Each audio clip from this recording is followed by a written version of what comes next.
বন্ধুরা, আমাদের পৃথিবীতে অবস্থিত সমুদ্রগুলো বরাবরই এক রহস্যের জায়গা। আর আজ থেকে কোটি কোটি বছর আগে এই সমুদ্রে এমন কিছু দানবের বসবাস ছিল যাদের ব্যাপারে জানার পর বিজ্ঞানীরা পর্যন্ত ভয় পেয়ে গিয়েছিল। এই ভয়ঙ্কর সামুদ্রিক দানবগুলো যদি এখনো আমাদের সমুদ্রে ঘুরে বেড়াতো, তাহলে সমুদ্র আমাদের জন্য এক ভয়ঙ্কর বিপদের জায়গা হয়েই থাকতো। কিন্তু স্বস্তির ব্যাপার হচ্ছে, এই দানবগুলো অনেক আগেই পৃথিবীর থেকে বিলুপ্ত হয়ে গিয়েছে। আর আজকের এই ভিডিওটিতে আমরা এই ভয়ঙ্কর সামুদ্রিক দানবদের ব্যাপারেই জানতে চলেছি। এই ধরনের ভিডিও আপনি পছন্দ করলে আর আপনি নতুন ভিউয়ার হয়ে থাকলে আমাদের চ্যানেলটিকে এখনই সাবস্ক্রাইব করে নোটিফিকেশন বেলটিকে অন করে রাখুন। তো চলুন শুরু করা যাক। প্রিডেটর এক্স কে আজ পর্যন্ত সামুদ্রিক ইতিহাসের সব থেকে ভয়ঙ্কর প্রাণীদের মধ্যে সব থেকে উপরে রাখা হয়। প্রিডেটর এক্স কে প্লিওসৌরাসও বলা হয়ে থাকে। প্লিওসৌরাসদের বাইট ফোর্সকে আজ পর্যন্ত পৃথিবীতে আসা যে কোনো প্রাণীদের মধ্যে সব থেকে শক্তিশালী হিসেবে ধরা হয়ে থাকে। এমনকি শার্ক প্রজাতির সব থেকে ভয়ঙ্কর শার্ক মেগালোডনের কামড়ের ওজনের থেকেও এদের কামড়ের ওজন বেশি হতো। এদের কামড়ের ওজন প্রতি স্কোয়ার সেন্টিমিটারে 2.3 টনের থেকেও বেশি ছিল। এমনকি যেখানে মেগালোডনের দাঁতের আকার ছিল সর্বোচ্চ 7 ইঞ্চি পর্যন্ত, সেখানে এদের দাঁতের আকার হতো 7 থেকে 9 ইঞ্চি পর্যন্ত। এই বিশালাকার দাঁতের শক্তির কামড়ের ওজন এতটাই বেশি হতো যে কোনো প্রাণী এদের দাঁতের মাঝে এসে গেলে তার বাঁচার কোনো চান্স তো থাকতোই না, বরং এই ওজনে লোহা পর্যন্ত ভেঙে ফেলা সম্ভব। এরা আর্লি জুরাসিক যুগ থেকে ক্রিটেসিয়াস যুগের শেষ পর্যন্ত পৃথিবীতে বসবাস করত, যার মানে হচ্ছে এরা আজ থেকে প্রায় 220 মিলিয়ন বছর আগে থেকে প্রায় 66 মিলিয়ন বছর আগে পর্যন্ত এই পৃথিবীতে বসবাস করত। এর সাথে সাথেই এদের আকার হতো 15 মিটার থেকে 25 মিটার পর্যন্ত, যার মানে হচ্ছে এরা প্রায় 50 ফিট থেকে 82 ফুট পর্যন্ত লম্বা হতে পারত। আর শুধুমাত্র এদের মাথার আকারই হতো প্রায় 10 ফুট পর্যন্ত। যদি সাধারণ একজন মানুষের সাথে এদের তুলনা করা হয়, তাহলে শুধুমাত্র এদের মাথার আকারই একজন মানুষের থেকেও অনেক বড় আকৃতির হতো। এর সাথে সাথেই এদের ওজন হতো প্রায় 45 টন পর্যন্ত। আজ থেকে 6.5 কোটি বছর আগে যখন ডাইনোসরেরা পৃথিবীর থেকে বিলুপ্ত হয়ে যায়, সেই সময়েই এই বিশালাকার ভয়ঙ্কর প্রাণীদেরও এই পৃথিবীর থেকে বিলুপ্তি ঘটেছিল। হেলিকোপ্রিয়ন এক প্রকারের শার্ক বা হাঙর ছিল। এটা তো আমরা সবাই জানি যে শার্ক আকারে অনেক বড় আর ডেঞ্জারাস হয়, কিন্তু যদি এই শার্কের কাছেই কোনো এক্সট্রা হাতিয়ার থাকে তাহলে তো এটি অনেক মারাত্মক হয়ে যাবে, রাইট? আর এরকমই এক্সট্রা হাতিয়ার এই হেলিকোপ্রাইনের কাছেও ছিল, যা ছিল এটির দাঁত। আর এই দাঁত কোনো নর্মাল শার্কের দাঁতের মতো ছিল না, বরং মারাত্মক চেইন শোর মতো ছিল। জাস্ট ইমাজিন করুন যে এই শার্ক সেই সব প্রাণীর জন্য কতটা ভয়ঙ্কর ছিল যারা সেই সময় পানিতে বসবাস করত। এক্সপার্টদের মত অনুসারে এই প্রাণীটি আজ থেকে 28 কোটি বছর আগে দেখা গিয়েছিল, যা হয়তো তার পরবর্তী 5 কোটি বছরই এই পৃথিবীতে ছিল। এটির দাঁত এতটা ধারালো ছিল যে এই শার্ক নিজের শিকারকে আরামে কেটে টুকরো টুকরো করে ফেলতে পারত। আর এরা আকারেও 30 থেকে 40 ফুট পর্যন্ত লম্বা হতো। মোসাসোরাস আজ থেকে 9 কোটি বছর আগে এই পৃথিবীতে বসবাস করত। আর তখনই তারা পৃথিবীতে প্রথমবারের মতো এসেছিল। সেই সময় সমুদ্র বর্তমানের সময়ের থেকে অনেক বেশি ভয়ঙ্কর ছিল। বিশাল বিশাল সামুদ্রিক দানবেরা তখন সমুদ্রে ঘুরে বেড়াতো, আর সেই সময় মোসাসোরাস সমুদ্রের রাজত্ব করে বেড়াতো। মোসাসোরাসদের সেই সময়ের সমুদ্রের টিরেক্স মানা হতো। মোসাসোরাস কোনো ডাইনোসর ছিল না, বরং এরা সেই সময়ের বিশালাকার সরীসৃপ বা রেপটাইল প্রাণী ছিল। কিন্তু সরীসৃপ হওয়ার পরেও মোসাসোরাস সমুদ্রে থাকা যে কোনো ডাইনোসর প্রজাতির প্রাণীদের থেকে সব থেকে বেশি ভয়ঙ্কর ও শক্তিশালী ছিল। এদেরকে বর্তমানের সাপ, গুইসাপ, হাঙ্গর ও টিকটিকির কম্বিনেশনের মতো একটি প্রাণী হিসেবে দেখা যেত। রেপটাইল হওয়ার পরেও এরা সমুদ্রকেই নিজেদের বসবাসের জায়গা বানিয়ে নিয়েছিল। বিজ্ঞানীদের মতে এরা দেখতে অনেকটা গুইসাপের মতোই ছিল, কিন্তু এদের পায়ের জায়গায় মাছের মতো ডানা থাকতো, আর এদের লেজ শার্কের মতো হতো, যার থেকে বোঝাই যায় যে এরা কতটা দ্রুত সাঁতার কাটতে পারত। এই বিশালাকার প্রাণীদের ওজন প্রায় 8,000 থেকে 14,000 কেজি পর্যন্ত হতো, যারা কিনা পানিতে থাকা সকল প্রাণীকেই নিজের শিকার বানিয়ে ফেলতে পারত। সেটি হোক সেই সময়ের কোনো কচ্ছপ, শার্ক অথবা আকাশে থাকা কোনো ভয়ঙ্কর শিকারী পাখি, কেউই এদের হাত থেকে রক্ষা পেত না। মোসাসোরাসদের উপরের চোয়ালে 2টি সারিতে দাঁত থাকতো। প্রধান সেটটি ছিল মুখের বাইরের দিকে, এবং তাদের মুখের পিছন এবং কেন্দ্রে এন্ডের দিকে আরো একটি ছোট সেট ছিল। এরা সর্বোচ্চ 56 ফিট পর্যন্তই লম্বা হতে পারত। তবে কিছু বিজ্ঞানীদের মতে এরা হয়তো আরো বড় আকারেরও ছিল, যেগুলোর অবশেষ হয়তো রয়ে গেছে সমুদ্রের গভীরে, অথবা সময়ের সাথে সেগুলো প্রকৃতির সাথে মিশে গেছে। আজ থেকে 6.5 কোটি বছর আগে ডাইনোসরদের সাথে সাথে এরাও বিলুপ্ত হয়ে যায়। লিভাটান প্রিহিস্টোরিক হোয়েলের একটি প্রজাতি, আর এরা বর্তমানে তিমিদের পূর্বপুরুষ ছিল। এরা ছিল বিশাল আকৃতির, যারা আজ থেকে প্রায় 89 লক্ষ বছর আগে পর্যন্ত এই পৃথিবীতে নিজেদের অস্তিত্ব টিকিয়ে রেখেছিল। 2010 সালে পেরুর পিসকো ফরমেশন নামক অঞ্চলে এদের ফসিল পাওয়া গিয়েছিল, আর এদের ফসিল পরীক্ষা করে বোঝা গিয়েছিল যে আজ থেকে প্রায় 1,30,00,000 বছর আগে এই প্রাণী পেরুতে বেশি পরিমাণে পাওয়া যেত।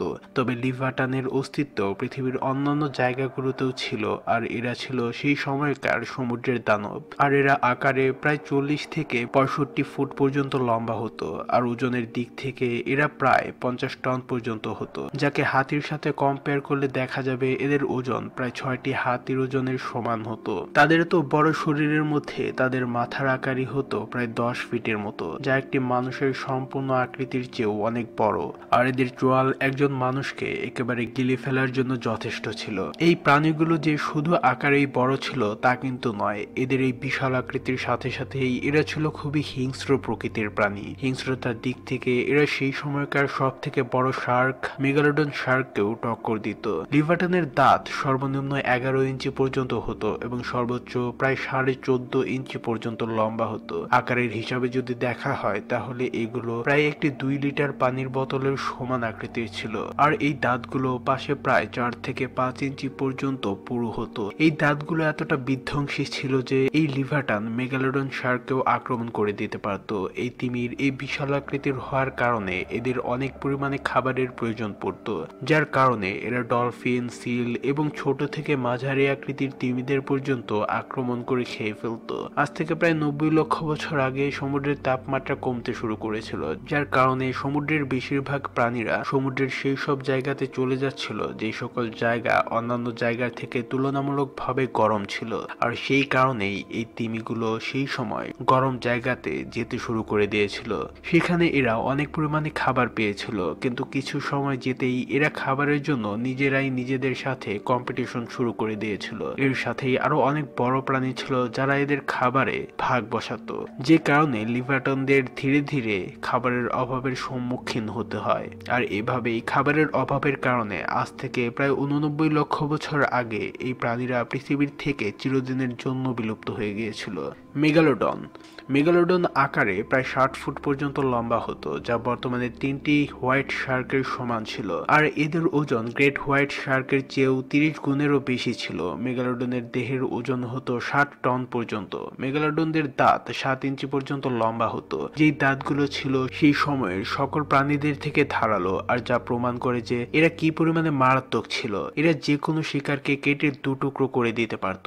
এমনকি এদের চোয়াল এতটা শক্ত ছিল যে এরা একটি কচ্ছপের খোলসকেও একটি কামড় দিয়েই ভেঙে ফেলতে পারত।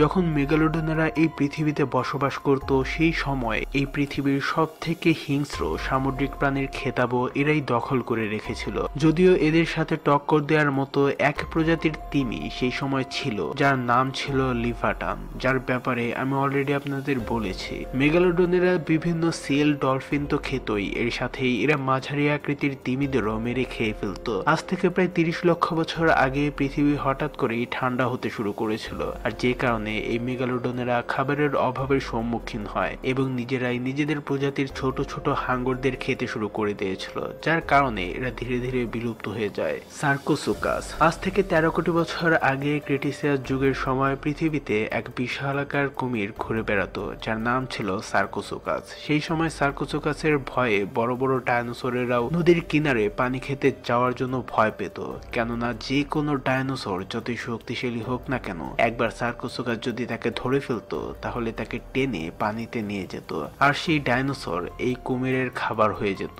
সার্কোসুকাস 13 কোটি বছর আগে সেই জায়গায় থাকতো যাকে বর্তমানে সাহারা মরুভূমি বলা হয়ে থাকে। এদের জীবাশ্ম সর্বপ্রথম সাহারা মরুভূমি থেকেই পাওয়া যায়। সেখানে এই ভয়ঙ্কর প্রাণীটির দাঁত দাঁত ও মাথা পাওয়া যায়, কিন্তু 1968 সালে একটি সম্পূর্ণ সার্কোসুকাসের ফসিল পাওয়া যায়। একে দেখে বিজ্ঞানীরা অবাক হয়ে গিয়েছিল, কেননা এটি দাঁত, মাথা ও শরীর আগে পাওয়া সকল সার্কোসুকাসদের থেকে বড় ছিল। এই ফসিলের আকৃতি 40 ফিট ছিল, আর যা ছিল আজ থেকে 10 কোটি বছর পুরনো। এই ফসিল থেকে বিজ্ঞানীরা এটি বুঝতে পারে যে সার্কোসুকাস কমপক্ষে 40 ফুট পর্যন্ত লম্বা হতে পারত, আর যে ফসিল প্রথমে পাওয়া গিয়েছিল সেটি অবশ্যই এই কুমিরদের বাচ্চাদের হবে। সার্কোসুকাসদের ওজন 10 টন পর্যন্ত হতো, যার থেকে আমরা এটি বুঝি যে এদের শিকারও অনেক বড় হতো, যার মানে সার্কোসুকাস নিজের চেয়েও বড় আকারের ডাইনোসরদের মেরে খেয়ে ফেলতে সক্ষম ছিল। এদের মুখের উপরের দিকে 35টি বিশালাকার দাঁত থাকতো, আর নিচের দিকে আরো 31টি বিশালাকার দাঁত থাকতো। সার্কোসুকাসেরা কুমিরদের সব থেকে মারাত্মক জিনিস ডেথ রোলকে করতে পারতো না, যেটি কুমিরেরা তাদের শিকারকে টুকরো টুকরো করে ছিঁড়ে খেয়ে ফেলার জন্য করে থাকে, কিন্তু সার্কোসুকাসদের শরীর এই ডেথ রোলকে করতে পারতো না, যার থেকে বোঝা যায় যে এরা নিজেদের শিকারকে কামড় দিয়ে টুকরো টুকরো করে মেরে খেয়ে ফেলতো। টাইটানোবোয়া, আপনি হয়তো এটি জানেন যে ডাইনোসরদের শেষ হওয়ার পিছনে একটি বিশালাকার অ্যাস্টেরয়েডের হাত ছিল, যার পৃথিবীর সাথে সংঘর্ষের কারণেই পৃথিবী থেকে ডাইনোসরেরা শেষ হয়ে যায়। কিন্তু এই সংঘর্ষের থেকে কিছু প্রাণী বেঁচে যায়, যেমন ম্যামলস, মাটির নিচে থাকা প্রাণী আর স্নেকরা। আর তাদের মধ্যে ছিল পৃথিবীর ইতিহাসের সব থেকে বড় আর ভয়ঙ্কর সাপ, যার নাম টাইটানোবোয়া। টাইটানোবোয়ার প্রথম জীবাশ্ম 2009 সালে সর্বপ্রথম পাওয়া যায়। মাইনিং চলার সময় কলম্বিয়ায় এক খনিতে এই ফসিলটিকে সর্বপ্রথম পাওয়া যায়। এই ফসিলটি দেখে রিসার্চাররা বুঝতে পারে যে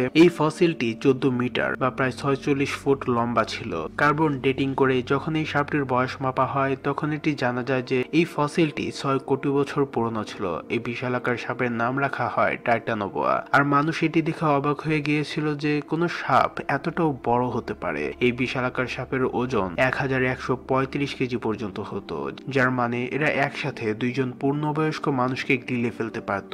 এরা নিজেদের সময়ে কুমির ও কচ্ছপকে নিজের শিকার বানাতো। শুধু তাই নয়, এরা ডাইনোসরদের পর্যন্ত আক্রমণ করে দিতে পারত।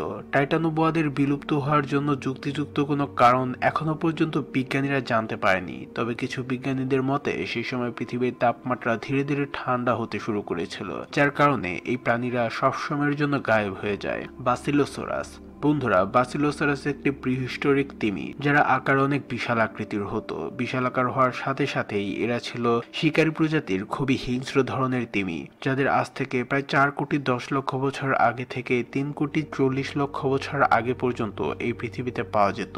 প্রথমবারের মতো এদের ফসিল আমেরিকার উপসাগরীয় উপকূলবর্তী অঞ্চলে পাওয়া গিয়েছিল। যখন প্রথমবারের মতো এদের ফসিল পাওয়া যায়, তখন মানুষ ভেবেছিল এরা হয়তো কোনো বিশালাকার মেরিন রেপটাইল হবে, কিন্তু পরবর্তীতে এদের ফসিলের উপর অনেক রিসার্চের পর বিজ্ঞানীরা এটি বুঝতে পারে যে এরা কোনো সামুদ্রিক রেপটাইল ছিল না, বরং এরা ছিল সামুদ্রিক ম্যামলস বা স্তন্যপায়ী প্রজাতির প্রাণী। প্রথমে বাসিলোসরাসের যে ফসিলটি বিজ্ঞানীরা খুঁজে পেয়েছিল, সেই ফসিলের উপর বিজ্ঞানীরা অনেক রিসার্চ করে এটি বলেছিলেন যে একটি বাসিলোসরাস আকারের দিক থেকে 49 থেকে 66 ফুট পর্যন্ত হতে পারত।